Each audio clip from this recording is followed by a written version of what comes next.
በስመ አብ ወወልድ ወመንፈስ ቅዱስ አሐዱ አምላክ አሜን። እሙሃይ ብርሃን ዘዲማ ቅዱስ ጊዮርጊስ። በዲማ ቅዱስ ጊዮርጊስ ገዳም በቤተ ክርስቲያን ቅጽር ግቢ ውስጥ ይኖሩ የነበሩት እሙሃይ ብርሃን እናታችን የተሰጣቸው ጸጋ በጣም ለሰሚው ጆሮ በጣም ሊከብድ ይችላል። እናታችን በቤተ ክርስቲያን ቅጽር ግቢ መኖር ከጀመሩ ከ30 ዘመናት በላይ ሆኗቸዋል። በእነዚህ ዘመናት ባዶ ሜዳ ላይ ተቀምጠው ዝናብ ሲዘንብ እሳቸው የተቀመጡበት ቦታ ደረቅ ሆኖ እሳቸውንም ሆነ የተቀመጡባትን አካባቢ ዝናብ አያገኘውም። እሙሃይ በዚህ ሲኖሩ የሚመገቡት ቱልት የተባለውን ቅጠል ሲሆን እናታችን ብዙ ተአምራትን በተለያየ ጊዜ ሲያደርጉ በአካባቢው ምዕመናን ታይተዋል። ከዚህ አልፎ በዋልድባ ገዳም የሚኖሩ አባቶች ከሰማይ በቀስተ ደመና አምሳል ከሰማይ ብርሃን ሲወርድላቸው አይተው መጥተው የእሙሃይን በረከቶ ይድረስብን እናታችን ብለው እጅ ነስተዋል። የእናታችን በረከት በጣም አስገራሚና አስደናቂ ነው። የእሙሃይ ብርሃን በረከት በያለንበት ይድረሰን፣ አሜን። እሙሃይ ብርሃን ከዚህ ዓለም ድካም አርፈዋል። ቢሆንም ግን አሁንም የእርሳቸው በረከት ይደርብን። የእሙሃይ ብርሃን አምላክ ይመስገን። የእሙሃይ ብርሃን እናት ወላዲት አምላክ ትክበር ትመስገን፣ አሜን። ወስብሐት ለእግዚአብሔር ወለወላዲቱ ድንግል ወለመስቀሉ ክቡር። ይቆየን።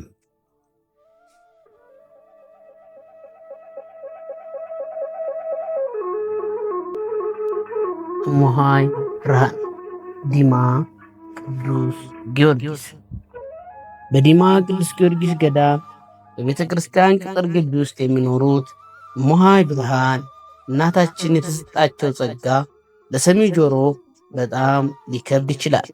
እናታችን በቤተ ክርስቲያን ቅጥር ግቢ ሜዳ ላይ መኖር ከጀመሩ ከ3 አስርተ ዓመታት በላይ ሆኗቸዋል። እስከ 2007 ዓመተ ምህረት ድረስ ነበር። በእነዚህ ዘመናት ባዶ ሜዳ ላይ ተቀምጠው ዝናብ ሲዘንብ እሳቸው የተቀመጡበት ቦታ ደረቅ ሆኖ እሳቸውንም ሆነ የተቀመጡበትን አካባቢ ዝናብ አያገኘውም ነበር። እሙሃይ በዚህ ሲኖሩ በነዛ 3 አስርተ ዓመታት የሚመገቡት ይህንን ቱልት የተባለውን ቅጠል ሲሆን እናታችን ወደዚህ ታላቅ ገዳም የመጡ እሜ ቅድስት ከሚባል ሰፈር 3 ልጆቻቸውን፣ ቤታቸውን፣ ትዳራቸውን ትተው እንደገቡ ቤተሰቦቻቸው ይናገራሉ። እናታችን ከቤት የወጡበት አሳዛኝና ልብ የሚሰብር ታሪክ ነው። ሰይጣን በቅናት መንፈስ በመነሳሳት በባለቤታቸው ወላጅ እናት ላይ አድሮ መድኃኒት በማስጠጣት አእምሮአቸው እንደተሰወረና ከዛ ጊዜ ጀምሮ በዲማ ቅዱስ ጊዮርጊስ ቤተክርስቲያን ገብተው ቅዱስ ጊዮርጊስን ደጅ በመጥናት ዓለም በቃይ ብለው ሲቀመጡ ብዙ ታምራትን በተለያየ ጊዜ ሲያደርጉ በአካባቢው ምዕመናን ታይተዋል። ከዚህም አልፎ በዋልድባ ገዳም የሚኖሩ አባቶች ከሰማይ በቀስተ ደመና አምሳል ብርሃን ሲወርድላቸው አይተው መጥተው እሙሃይ በረከቶ ይድረሰን ብለው እጅ ነስተዋል። የእናታችንን ከሰማይ ብርሃን ሲወርድላቸው የዲማው መምህር ገብረ እግዚአብሔር ወንድሜ ነህ እኔም በዓይኔ አይቻለሁ የሚል ምስክርነት ሰጥተዋል። የእሙሃይ በዚህ ገዳም መገኘት የዘመናችን ታላቅ የበቁ ጻድቅ እናት ናቸው ብለን እኛም በድፍረት እንናገራለን። እግዚአብሔር እኛን እንደ መልእክተኛ ልኮ እናታችን ዲማ ቅዱስ ጊዮርጊስ ብለን በከፈትነው ማህበራዊ ገጽ ለዓለም በማስተዋወቃችን የዓለም ሕዝብ እንዲያውቃቸው አድርገናል። ብዙዎችም በእናታችን እጅ ተዳሰው የተዘጋ ማኅፀን ተከፍቷል። በብዙ ዓለማዊ በሽታ ሲሰቃዩ የነበሩ ፈውስ አግኝተዋል። ዛሬም መጀመሪያ እንደ ማስተዋወቃችን ስለ እሙሃይ ብርሃን ሰፋ ያለ ቃለመጠይቆች ከቤተሰብ፣ ከሃይማኖት አባቶች፣ ከሴት መነኩሳት ስለ እሙሃይ ብርሃን ጠይቀናል። ቃለመጠይቁን እሙሃይ ብርሃንን ያውቋቸዋል። ወደዚህ ገዳም ሲመጡ በምን አይነት መንገድ ነው የመጡ? እስኪ ነው ልቧን መስጧት መጣች። እዚህ ጎማለች ጆርጊስ እዚህች ጽንዋ ነበረች የምትተኛ እዚህች ላይ ነበር። አንዱ ጣጣ ወህደ እንጂ እዚህ ላይ ነበር የምትተኛ። ዝናብ ሲሆን ዝም ብላ ጣውም ምኑም ወርጩም እያረብላል ነበር። ዝናብ ሲሆን ነው ጫጠጋ የምትል ነበር። አሁን እዚያ ስትቆይ አሁን ይኸው ተባብረው ምችን መቃብር ቤት ሰርተውላት እዚህ ገባች። በግድ አንድ በላ በግድ ሆና ለመለችውና ገባች። መቃብር ሰርተውላት ጥሩ። እሳቸው በዚህ ሲኖሩ ዝናብ አይመታቸውም፣ ምግብ አይቀምሱም። ቱልት የተባለውን ቅጠል የምትበላ ነበር። ቱልት የተባለው ምግብ ፍሬዋን ቅጠሏን በዚያች እያጣበቀች ፍሬዋን እንደወጥ እያለ ቤት ነበር የምትበላ። እርስዎ የዚህ ታላቅ ገዳም አስተዳዳሪም ነበሩ። እርስዎ በሚያስተዳድሩበት ሰዓትም ያው እሳቸው እዚህ ቦታ ላይ ነበሩ። ከ82 እስከ 91 ነው እርስዎ። ስለዚህ እሳቸው በዚህ ሲኖሩ በገዳሙ ላይ የተለያየ ተአምር ሲያደርጉ ታይተዋል ተብሏል። እርስዎ ያዩት የሰሙት ነገር እንደው አለ? ስለ እማሆይ ብርሃን እስኪ የደረሰው ያዩት ነገር። እንደ ጮራ ሲተክልባት አይቻለሁ። ብርሃን እዚያው ጮራ በላዩ ላይ ከሰማይ ብርሃን ጮራ እንዲወሰላ ሰውነቷ ላይ እሳቸው የተቀመጡበት ቦታ ላይ ብርሃን ሲተክል በዓይኖት አይተዋል። አይቻለሁ። እዚህ ሆናል። እንደው ወደዚህ እንዴት መጡ ብለው ያስባሉ? እንደው እርስዎ ሳይው እንግዲህ በእኛ እድሜም እኛም ልጆቹንም ታመው ቤት ምዛ ነበር። ከዚያ የተነሳ ታማ መጣች። እዚያው ጊዮርጊስ ንጉ ማለች። እዚያው ዝመራ ወደቀች። አሁን የሆነ አእምሮዋን ለማወቅ ደህና ዋለች። ሆንሽ ምስራቱ ጋር ትላለች እንጂ ዝም ብላ ጸሎ ወርቃ ነበር መስሏል። እና አሁን ይኸው እዚያው ቤት ተሰራላት። አሁንም እዚያው ያለመች ስትባል ትቀበላለች። አሜን ትላለች። እኛ አሁን ከኛ ጋር የመጡ ከዚህ ከማህበረ ዮዳሄ መንፈሳዊ ጉዞ ማህበር ጋር የመጡ እናቶች ልጅ አጡ፣ በሳቸው ተዳሰው ልጅ አገኙ አሉ። እንዲሁም ደግሞ በተለያየ በሽታ ከኤድስ ከካንሰር የተፈወሱ አሉ። በተለያየ ጊዜ እኒህ እናት ላይ የመጡ ብዙ ፈውስ ያገኙ ሰዎች አሉ። እዚህ ቦታው ላይ ግን ያን ያህል ለእኒህ እናት ክብር የተሰጠ አልመሰለኝም። የውጭ ሰው ግን ይህንን ተአምር እየሰራ ለሳቸው እየመጣ ከሳቸው ጋር እጅ እየነሳ በረከት ይወስዳል። ለምንድን ነው የአካባቢው ሰው ክብር ያልሰጣቸው ብለው ያስባሉ? የአገር ሰው ስለሆነች ያማ እንግዲህ በእጅ ያዙት ወርቅ ስለ ብር እኮ ነው ይባላል። የአገር ሰው ስለሆነች በእጅ ያዙት ስለ ብር እኮ ይባላል። የአገር ሰው ስለሆነች አንድ አጠጋቸው የአገር ሰው እንዲያው የሚያውቋቸው እንዲሁ ቁራሽ ምናምን የሚጠይቋቸው አሉ እንጂ እንደዚህ ብለን ነው። እኛን እንደ እግዚአብሔር እንደ መልእክተኛ አስቀምጦ እሳቸውን ከዚህ ቦታ ላይ በፎቶ አንስተን በማህበራዊ ሚዲያ የሚባል ፌስቡክ፣ ዩቲዩብ የሚባል አለ ዓለም ላይ የሚታይ እኛ በዛ መሰከር። አሁን ያው እንደምታዩት እዚህ ቦታ ላይ ሰው እየመጣ ከሳቸው ብዙ በረከት እያገኘ ነው። ሰውም እየተጠቀመ ነው። እየተፈወሰ ነው የሚሄድ። ስማ በጸሎት ነው። ለኢትዮጵያን ጠብቅልን፣ ኢትዮጵያን ጠብቅልን፣ ሰላም አድርግልን። የታመሙትን ቱልት ይባላል። ይሄ ቱልት ነው። ያው እማሆይ ብርሃን ያው እንግዲህ ይታወቃሉ። እዚህ ደብረ ዲና ነው የሚገኙት። ያው ቱልት ከሚባለው ቅጠል አንዱ የሚመገቡት ምግብ ይሄ ነው እና ለ3 ለ10 ዓመታት ያህል የሚመገቡት ነው። ስምሽን ማደበል ስምሽ ሁሉ ደረሰ። የእማሆይ ብርሃን እህት ነዎት። እማሆይ ብርሃን ወደ ዲማ ቅዱስ ጊዮርጊስ መጥተው ያው ለ3 አስርተ ዓመታት እዚች ደጀ ሰላሟ ላይ ብዙ ጊዜ ተቀምጠው እህልም አይበሉም፣ አይጸዳዱም። ብዙ ነገር ይሄ ቱልት የተባለውን ቅጠል እየተመገቡ ለብዙ ዓመታት ኖረዋል። ከቤታቸው የወጡት በእንዴት አይነት መልክ ነበረ? ከቤታቸው ወጥተው ወደዚህ ቦታ የመጡት እንዴት ነበረ? የእንትን ያለች የታመመችበት ነው። እንዴት ነው?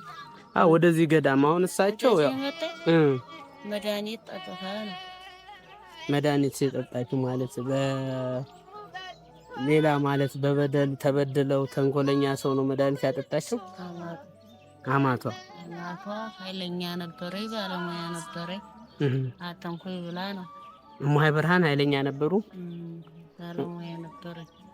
ከዛ በኋላ ያው ቤታቸውን ትተው ወደዚህ ቦታ ነው የመጡት።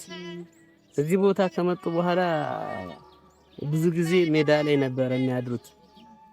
ከዛም በኋላ ደግሞ ዝናብ ራሱ ሲዘም አይመታቸውም ነበር። እዚህ ሜዳ ላይ ተቀምጠው ማለት ነው። ጉድጓድ ነበረ እዚህ። ይሄ ራሱ መቃብር ቤቱ ማለት ነው። እማሆይ ብርሃን ልጅ አላቸው? አሁን 3 ልጅ አላቸው። እዚሁ ዲማ ነው የሚኖሩት። እርስዎ ያው የእናትም የአባታቸው ያው ለብዙ ዓመታት ምግብ አይመገቡም ነበር። ደምና ቅጠሉትን ድፊትን ውሃ ነበር የሚጠጡ አለላይ እማሆይ ብርሃን የተሰጣቸው ጸጋ ምንድነው? አሁን ብዙዎች የኛ ዮዳሄ መንፈሳዊ ጉዞ ማህበር ነው። ከኛ ጋር ብዙ እናቶች ልጅ ያጡ እናቶች ልጅ አግኝተዋል። ካንሰር በሽታ የተያዙ እናቶች እማሆይ ብርሃን ሲዳስሷቸው ከካንሰራቸው ድነዋል። ኤችአይቪ ቫይረስ በደማቸው ውስጥ ያሉ እናቶች ወጣቶቹ ብዙ በጣም እኒህ እናት ብዙ ሰው እየፈወሱ ነው። ይሄ ፈውስ የመጣው እግዚአብሔር ከሰጣቸው ጸጋ ተነስተው ነው። ምናልባት ከቤታቸው ሲወጡ አእምሯቸውን በመንሳት ወይም አሁን እንደነገሩኝ በአማታቸው በተሰጣቸው መድኃኒት አእምሯቸው ቀውሰው ነው ወደዚህ ቦታ የመጡት። እግዚአብሔር ደግሞ ጸጋው የተለየ ነው። ረቂቅ ምስጢር ስላለው እኒህን እናት እዚህ ቦታ አምጥቶ ለብዙ ሕዝብ መዳኛ አድርጓቸዋል። ለብዙ መዳኛ አድርጓቸዋል። በእናንተ በቤተሰባችሁ የሚታመም ሰው አለ? መጥቶ ከሳቸውስ በረከት የተቀበላለ? እናንተስ የሳቸውን ጸጋ እንዴት ነው የምታዩት?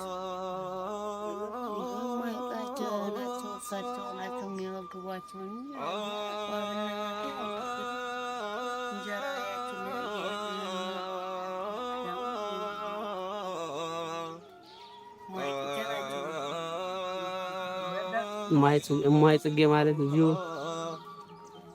ናቸው።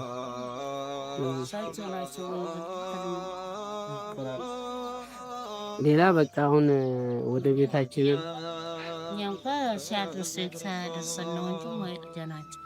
ያው ሲያደርሳችሁ እየመጣችሁ ትጠይቋቸዋላችሁ። አሁን እሳቸው የእናንተ ብቻ ሳይሆኑ የኢትዮጵያ ኦርቶዶክስ ተዋሕዶ ሃይማኖት ተከታይ ምዕመን እናት ናቸው። በእሳቸው ብዙዎች እየዳኑ ስለሆነ ብዙ ሰው ነው የሚጎበኛቸው። ይህንን እርስዎ ሲመጡ አይተው ያውቃሉ? ምን ይላሉ ሲያዩቸው? ይሄ ሁሉ ህዝብ ሲያዩ ምንድን ነው የሚገርሙት?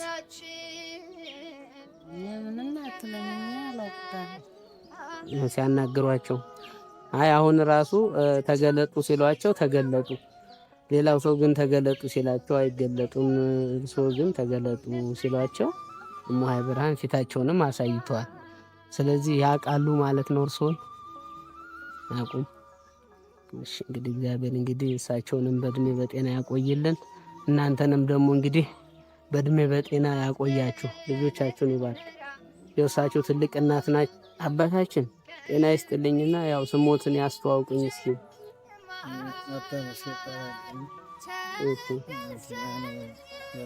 ድምፆትን ዲማን ያለው ዲማን የምኖር በሙሴ ይባላል። መልካም አባ ሙሴ እንግዲህ በረከቶት ይድረሰንና ያው ዲማን የተወለዱት ዲማን የቆዩት እማሆይ ብርሃን ወደዚህ ቦታ እንዴት እንደመጡም ያውቃሉ። የእማሆይ ብርሃንን አመጣጥ እንዴት እንደመጡ አሁን ከእርሶ በፊት እህታቸውን እያዋሯቸው ነበር ስለ እማሆይ ብርሃን። እርሶም ደግሞ እዚሁ ዲማ ተወልደው ተምረው አሁንም በምንኩስና እዚሁ ገዳም ላይ ነው ያሉት።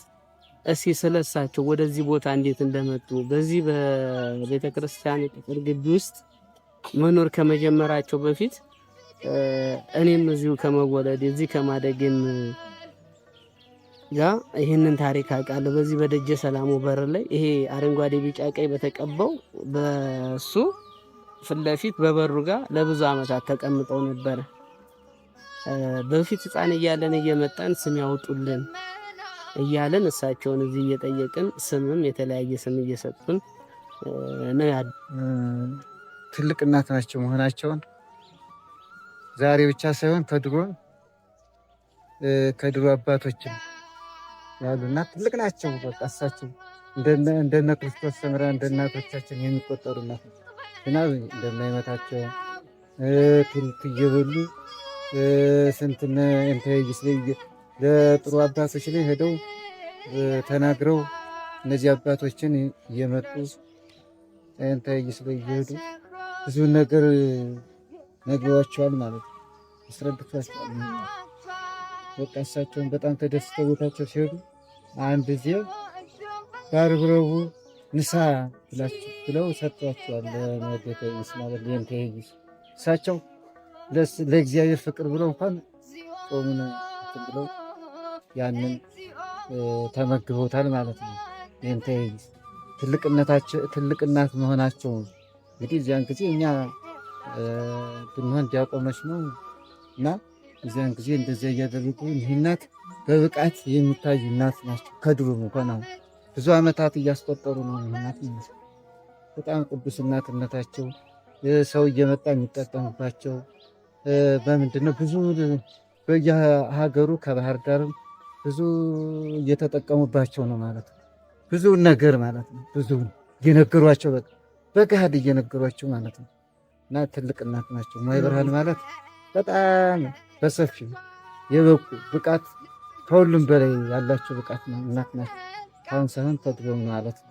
ከልጅነታቸው መጥተው እኛ እንኳን እንደዚህ ሆነን ነው የምናውቃቸው እያለሁ ደጋግሜ። አመጣጣቸው ከየት አካባቢ ነው? አካባቢውን ያውቃል? አመጣጣቸው የመጡበት አሁን እዚህ ገዳሙ ዲማ ጊዮርጊስ ነው። እሳቸው የመጡበት ምናልባት ጎጡ ይለያል መሰለኝ። ከዚህ ጎጡ ከገዳሙ ትንሽ ወጣ ይላል አይደል? አዎ እኔ ቅድስት ይባላል። እሜ ቅድስት እማሆይ ብርሃን ልጅ አላቸው አላቸው።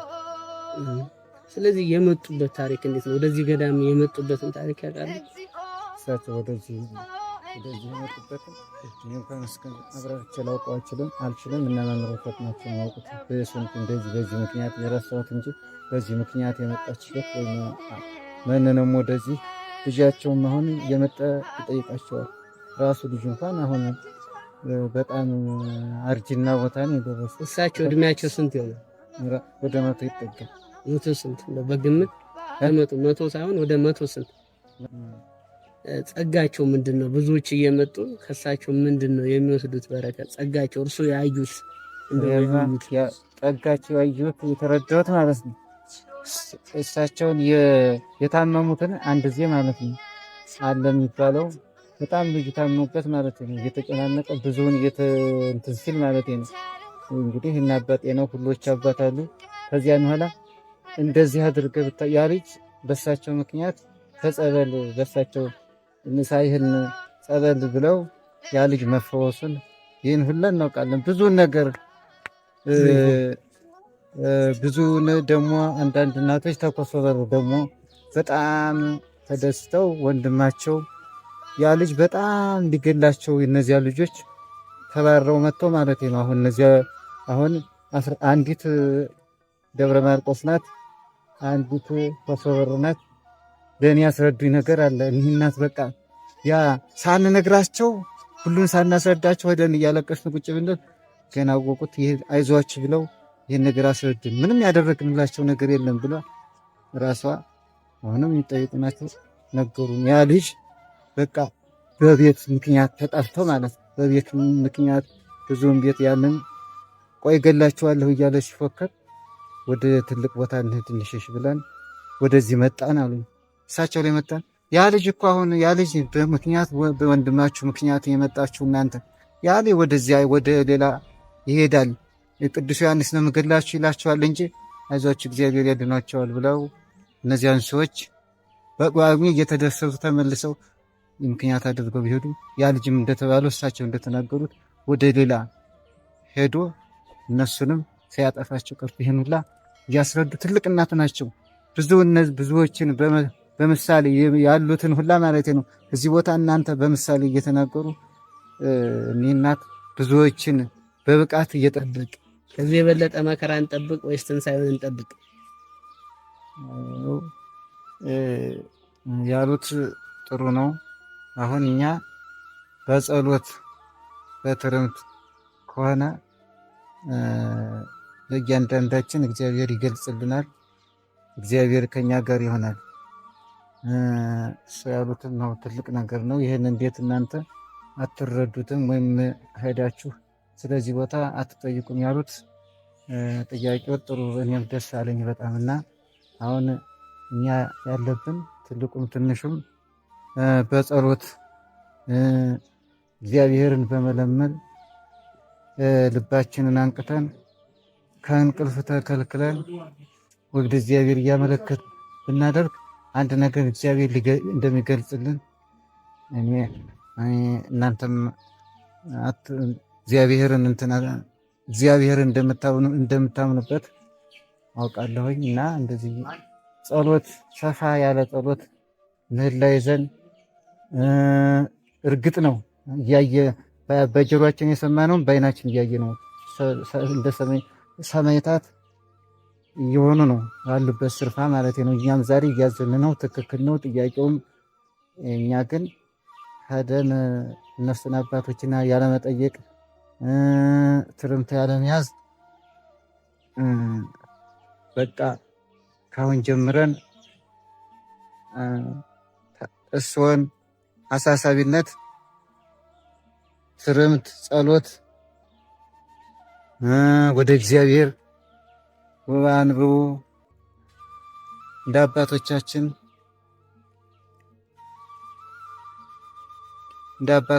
እንደ አቡነ እስትንፋሰ ክርስቶስ እንደ አባቶቻችን እንደነ ገብረ መንፈስ ቅዱስ በጸሎት የአባ እንጦንስን የአባ መቃርስን ቆብ ይዘን ትርምት መያዝ አለብን። አባቶቻችንንም ንቁ። ከዚህ የበለጠ ፈተና ምን እየደረሰብን ነው የምታዩት እያልን ያሉትም ገዳማቶች አባቶች አበምኔቶችም ጸሎት ወጣቱም ጸሎት ትርምት ቢዝ ትልቅ ነገር ነው ይመስለኛል። እሱትንም እኔ በጣም አመሰግናለሁ። ይሄንን ዲማ አንዳንድ ሰው ያጥፋብን። በቃ ይሄን ማቅረቦት በጣም ደስ ይላል። አይበሉም። አሁን ነው ምግብ እንጂ ፊት እነማይ እንደሚያውቁት ቅጠል ነበር። ይሄ ቱልት የተባለው ብዙ ነገር ችግር ሲመጣ በአገር ላይ የሆነ ችግር ሲመጣ የተለያየ ነገር ያሳያሉ ይባላል። እርስዎ ምን አይተዋል? እዚህ እሳቸውን እንግዲህ እየተንከባከቡ እስካሁን ምንድን ነው ያዩት? እንግዲህ እነሱ በሚያውቁት እንትን ይላሉ። ነጣውን ያውቁታል እነሱ ማይ ይናገራሉ። በሰንሱን ይናገራሉ። በሰው ላይ መከራ ምናምን ሊመጣ እሳቸው እስካሁን አደረጉ የተባለ ያስገረሙት እንደው ተአምር እንዲህ አደረጉ ሲባል የሰሙት ነገር አለ? እኔ ጋር ብዙም እንደዚህ ምን ማለት አይ ሰው መጥቶ ምስክርነት የሰጠ ለምሳሌ ሙሃይ ጋር መጥቼ በረከት እጅ ነስቼ እንዲህ አይነት በረከት አገኘሁ ብሎ የሰሙትና ያስገረሙት የለኝም። እንደዚህ በውስጥ እንደዚሁ እሳቸው እንግዲህ መብቃት በቅተዋል። ብዙ በቅተዋል። የኛ ኃጢአት ቢሸፍኑ ለእኛ ባይነግሩን እንግዲህ እነሱ የሚያድሩ ከሌላ ጋር ነው የሚውሉ ከሌላ ጋር ነው። ስጋቸው እዚህ ከኛ ጋር ቢውል አይውሉም። ዝናብ አይመታቸውም ይባላል። እርስዎ ደርሰውበታል ይሄን ነገር? ዝናብ አይመታቸውም። ሲመታቸው አላየሁም። ዛሬ ሆኖ እሳቸው ደረቅ ነው። እንትን ስለ ሙሃይ ብርሃን እስኪ ንገሪኝ። እዚያ በወይራይት ወዲያ መቃብር ይታን ነበር። እዚያ ተቀምጠው በሶፋ አህያ መጡ። ሰንሰል ውስጥ ነው መቃብር ነበር። ያችን በድንጋይ እየፈጩ እንደዚያ እያረጉ ሲኖሩ ያን መቃብሩትን እንዲያ ተመነጠረና አቡነ ባስልዮስ መንጠረው ችግኝ ሲተክሉት ወጡ። ከዚያ ጀምሮ ያው እንደዚህ ሆነ። እዛው ውስጥ ጫካ ነበር የሚኖሩ። ውስጥ ነው እዚያ በወይራይት ወዲያ መጀመሪያ ጫካ ውስጥ፣ ከጫካው ነው ወደ ውጭ ወጡት። ያ ጫካው ሲመነጠር ያ መቃብሩ ሲፈርስ ጫካው ሲመነጠር ወጡ። ያ ችግኝ ተተከለ። ይሄ እንትን የታረሰ ጊዜ መንገዱ የታረሰ ጊዜ የዛ ጊዜ ወጡና እዚህ እንትን ውስጥ ተኙ። እዚህ እንታጉ በዚህ መሄጃ እዚህ ስተኛ ደግሞ ኋላ አጸዱ ገቡ። ደግሞ ኋላ ደግሞ ወደ ስራ ሚኒስትር ሲሉ ተሰራለ። አንድ ባለ ተስፋ መጣና ሰራችላቸው። ያንን ቆፈሮ ቤቱን አፍሰው ውስጥ ገቡ። ጉድጓድ ውስጥ አቅሙን ሁላ ይዋ ወጥተው መከመሩ ውስጥ ቆፍረው ገቡ። አሁን ሲበቃቸው በላያቸው ጎርፍ እየደነስ ሰሩላቸው። እንደገና እዚያ ተቀመጡ። እርስዎ በዚህ ሲኖሩ ያው መቼም እርሳቸውን በደንብ ያውቃሉ። ከልጅነታቸውም ጀምረው የመጡበትን ምክንያት ትዳራቸውን ትተው ነው የመጡት። ያው በምናውቀው ልጆችም አላቸው። እንደው እርስዎ እዚህ ካዩዋቸው በኋላ እኒህ እናት እንደው ያስገረሙት ነገር በጣም ታምር ሰርተው፣ ታምሩ ከእግዚአብሔር ነው፣ ጸጋ የተሰጣቸው ከእግዚአብሔር ነው። ግን በቦታው ላይ ያደረጉት እርስዎን ያስደነቀውትና ያስገረሙት ታምር ምንድን ነው? ተግባቡ የሚልኝ ሰው ይላል እንደ ሰሙት ቤት የማያድሩም ቤተክርስቲያንም እዚያም ያው ተዘግቶባቸው ይታያሉ እንጂ አያብሩም። ምንም የሚላቸው ይሄዳሉ። ታዲያው አነጋቡ ላይ ነው የሚመጡ ነው የሚሏቸው እንጂ እኛ አናውቅም። ሌላ እንትን ያለ ሰው እንደዚህ ሲወራ ሰምቻለሁ። ቤታቸው አሁን ቤት አሉ እንጂ እሳቸው እዚያ ይሄዳሉ። እድሜያቸው ስንት ይሆናል ብለው ይገምታሉ? እድሜያቸው ውስጥ አንድ 80-90 ይሆናቸዋል። የልጃቸው እድሜ 80 ደርሷል። አንድ እዛ ሲጠይቃቸው 120 ዓመት ይሆናቸዋል አሉ። አሁን የእርስዎ እድሜ ስንት ነው? 57። ስለዚህ እርሳቸውን የሚያውቁ ከዛ በፊት ነው። የመጣው 40 ዘመን ነው። 40 ዘመን። እርሱ አሁን 17 ዓመት ነው የሚያውቋቸው ማለት ነው። እኔ 40 ዘመን ነው እና ተዛም እዚህ ከመጡ 40 ዓመት ሆት ነው። በ16 ዓመት ሆት 16 ዓመት ነው የመጣው። ስለዚህ እሳቸውን ከ40 ዓመት በላይ ያውቋቸዋል። 40 በላይ ይሆናል። ባልቴቶ ነው ያገኟቸው። ባልቴቶ ነው። እርሶ እዚሁ አካባቢ ነው? ከየት ነው የመጣው? ከኮኛ ማርያም ከዛ ነው የመጡ። ስለዚህ ከመጡ ጀምሮ እስካሁን ያው እሳቸውን ያውቃሉ። እንግዲህ እናታችን በእድሜ በጤና በጸጋ ያቆዩት። ያው እንግዲህ እንጠይቃችኋለን፣ እንመጣለን፣ እዚህ እንጠይቃለን። አይዟችሁ፣ ጸልዩልን፣ ለሀገር ጸልዩ። ያው ሀገር አሁን እየታወከች ነው። ስሞት ማን ነው? እስኪ ስሞትን ይንገሩኝ። የእርስዎ ስም? ወለተ ማርያም። እማሆይ ወለተ ማርያም። እዚሁ ነው ዲማን የተወለዱ ወይስ ከሌላ ቦታ ነው የመጡት? የት ነው ሀገሮት? የትውልድ ቦታዎት? የከባባት ጊዮርጊስ። መቼ ነው ወደ ዲማ የመጡት? እንዴት ነው የመጡ ወደ ዲማ? ስንት ዓመት ይሆኖታል ዲማ ከገቡ? በምስረታው ነው የመጡ? የምስረታው ጊዜ ነው ዲማ የገቡ? ዲማ ከገቡ ጀምሮ ያው በምንኩስና ነው ያሉት ነው አይደለ? እማሆይ ብርሃንን ያውቋቸዋል? እንዴት ነው እማሆይ ብርሃን እንዚህ እርስዎ የሚያውቋት እንዴት ነበረ? የዛኔ እንዴት ነው እማሆይ ብርሃን ወደዚህ ቦታ ሲመጡ ምንድን ነበር ሆነው የነበረው? ማለት አእምሯቸውን አሟቸው ነው የመጡ? ምን ሆነው ነው ሲመጡ? እንጃኔ ያገኘኋቸውን 2 ጥዶች ነበሩ እዚህ ላይ ልጅ ሰሞን። አሁን ይሄ መድኃኔዓለም ሲወስዳቸው ሲመልሳቸው ነብሳቸው ደግሞ ሲወስዳቸው ይሄዳሉ። ቶቹ የቆርቁና ደሽ ምጣት ይያሉ ይበላሉ። ቱልት ቅጠል ቱልት በጨው ነው ይበሉ የነበረው ይባላል። ጨው ነበረ ሰውን ማም እንደ ሽምብራሽ ሰው ይወጣው እንደምስለው ቱልት ቅጠል። አሁን እማሆይ ብርሃን በቅተዋል፣ እዚህ ቦታ ላይ አይገኙም። እንግዲህ እህል ራሱ አይበሉም ነበር። አሁን ከጥቂት ጊዜ በኋላ ነው ምግብ መብላት የጀመሩ እንጂ አሁን እርሱ ያሉትን የቱልት ቅጠል ነበር የሚበሉ ይባላል። እውነት ነው ይሄ? ቱልት ቅጠል እውነት ነው እንጂ ታዚህ ገደብም አታመጣ። በቤት ሀለሙ ሆዳ ነው የምታመጣው ያን ቱልት ቅጠል። ያን ደግሞ ዝጋም ጠይቀው ስለ እማሆይ ብርሃን እሳቸውን ለማለት ፈልገን ነበር። አሁን ያለው ነገር ከዚህ በፊትም ብዙ ቪዲዮዎች ላይ የሚያወሩላቸዋል እና ስለ እሳቸው እንዴት እንደመጡ በዚህ ቦታ ላይ እንዴት እንደመጡና ያላቸውን ተአምር ትንሽ እንደሚጠቅሱ። እማሆይ ብርሃን ትውልዷ እዚያው ነው። ቤት መሰረታ የነበረው እዚያው ቦታ ላይ ነው። የቀደመው ህይወቷ ምን ይመስል ነበር? የቀደመው ህይወቷ 2 ልጆች ወልዳለች አሉ። አሁንም አንዱ እዚያው ጎራው እዚያው ቀበሌ ነው ያለ። አንዱ ደግሞ እዚህ ሰማዶ የሽበብ የሚባል ቦታ ላይ ነው ያለ። 2 ልጆች ወንድ ልጆች አሏት። የልጅ ልጆችም አሏት። እነሱ እዚያው ዲማ ቀበሌ ላይ እነ ጉበና የሚባል ቦታ ላይ ቤት ነበራት። እነሱ ለጊዜው በህማም አስመስሎ ነው ያወጣት። በህማም አስመስሎ አይምሯን እንትን ብሎ ነው ያወጣት። ከዚያ አውጥቶ እዚህ ልጅ ሰላም ነው የጣላት። ከዚህ ልጅ ሰላም የወንትናላት በእንደዚህ በዛሬው ቀን እንደ ገበያም ትሄድ ነበር፣ ለማምን ነበር። ያን አውጥታ ለውሽውም ለሰውም ደግሞ ማስፈቅደውን ደግሞ ሜዳም ትጥላው ነበር። እንዲያ እያለች እንግዲህ ከደርጉ ዘመን ጀምራ ነው ምናልባት አሁን በመና እንዲያው 45 እና 46 ዘመን ይሆናታል እንምለው በግምት። አዎ እና ከዚህ እያለኝ በዚህ በመንደር ትዞራለች፣ ስለ ጊዮርጊስ ትላለች።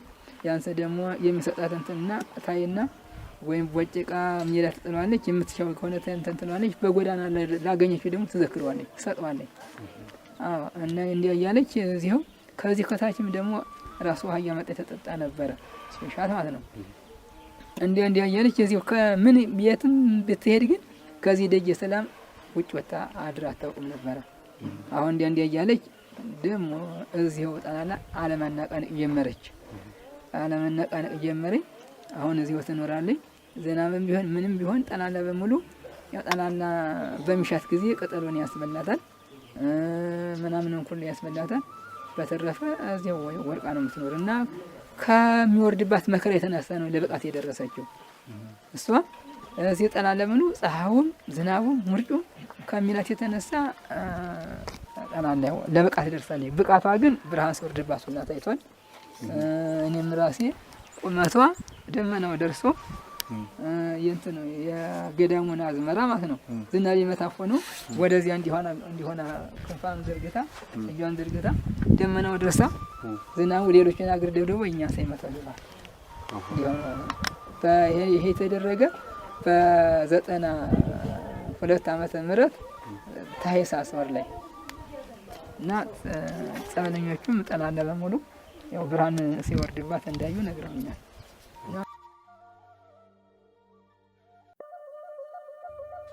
በዲማ ክንፏን ዘርግታ የምታበራ ፀሐይ እሟይ ብርሃን ደረሰ። በዛሬው ዕለት የካቲት 22 2015 ከዚህ ዓለም ድካም አረፉ። ለሶስት አስርት ዓመታት በታላቁ ዲማ ቅዱስ ጊዮርጊስ ገዳም ቤተክርስቲያን ግቢ ውስጥ ባዶ ሜዳ ላይ ኖረዋል። እሳቸው ባረፉበት ቦታ ዝናብ ቢዘንብ ዝናብ አይመታቸውም ነበር። እኒህ ጻድቅ መናኝ እናት በጥንታዊና በታሪካዊ በዲማ ቅዱስ ጊዮርጊስ ገዳም ቤተክርስቲያን ቅጥር ግቢ ውስጥ ይኖሩ የነበረው ጸጋ እግዚአብሔር የበዛላቸው ትሑትና ጸሎተኛ መኖሪያቸውን አውላላ ሜዳ ላይ አድርገው የቤታቸውን ጣራ ሰማይ መኝታቸውን ምድር አድርገው አምላከ ጊዮርጊስን እየተማጸኑ የሚኖሩት በጸሎት ልመናቸው የኢትዮጵያ ተስፋ የብዙ ምዕመናን እናት እሙሃይ ብርሃን በቤተ ክርስቲያን ቅጥር ግቢ መኖር ከጀመሩ ከ3 አስርት ዓመታት በላይ ሆኗቸዋል። በእነዚህ ዘመናት ባዶ ሜዳ ላይ ተቀምጠው ዝናብ ሲዘንብ እሳቸው የተቀመጡበት ቦታ ደረቅ ሆኖ ይገኝ ነበር። እሙሃይ በዚህ ሲኖሩ የላመ የጣመ አይመገቡም። እንጀራም ሆነ ሌሎችን ምግቦች አይቀምሱም ነበር። የሚመገቡት ቱልት የተባለውን ቅጠል ነበር። እናታችን ብዙ ታምራትን በተለያየ ጊዜ ሲያደርጉ በአካባቢው ምዕመናንና በአባቶች ታይተዋል። ከዚህ አልፎ በዋልድባ ገዳም የሚኖሩ ከሰማይ በቀስተ ደመና አምሳል ብርሃን ሲወርድላቸው አይተው እሙሃይ በረከቶ ይደርብን ብለው በረከት ተቀብለዋል። በጸሎታቸው ተባርከው ምስክርነታቸውን ሰጥተው እጅ ነስተው ወደ በዓታቸው ተመልሰዋል። እናታችን ለቅዱስ ጊዮርጊስ ባላቸው ፍቅር በሥጋ ሞት እስከተለዩ ድረስ ቅዱስ ጊዮርጊስን ሲማጸኑ ቆይተው የካቲት 22 2015 አመሻሽ ላይ ከምሽቱ 1 ሰዓት አካባቢ አርፈው የካቲት 23 2015 አባቶቻችን በቅዱስ ጊዮርጊስ ረዳትነት የውጭ ወራሪን ባሸነፉበት ዕለት ከተለያዩ የሀገራችን ክፍሎች ሊቃውንተ ቤተ ክርስቲያን ምዕመናን በተገኙበት በታላቁ ዲማ ቅዱስ ጊዮርጊስ ሥርዓተ ቀብራቸው ተፈጽሟል። ብርሃን በረከት በያለንበት ለእኛ ለልጆቻቸው ይድረሰን። አሜን።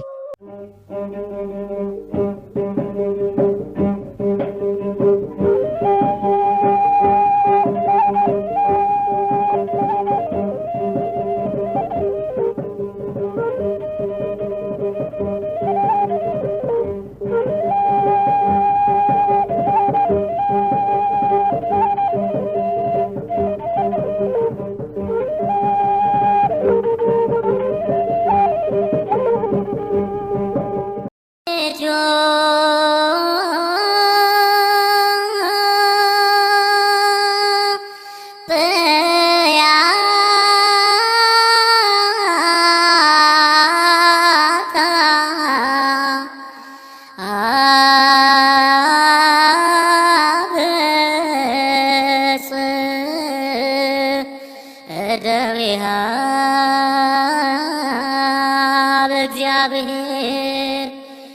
ነገሥተ ምድር ሰብሕዎ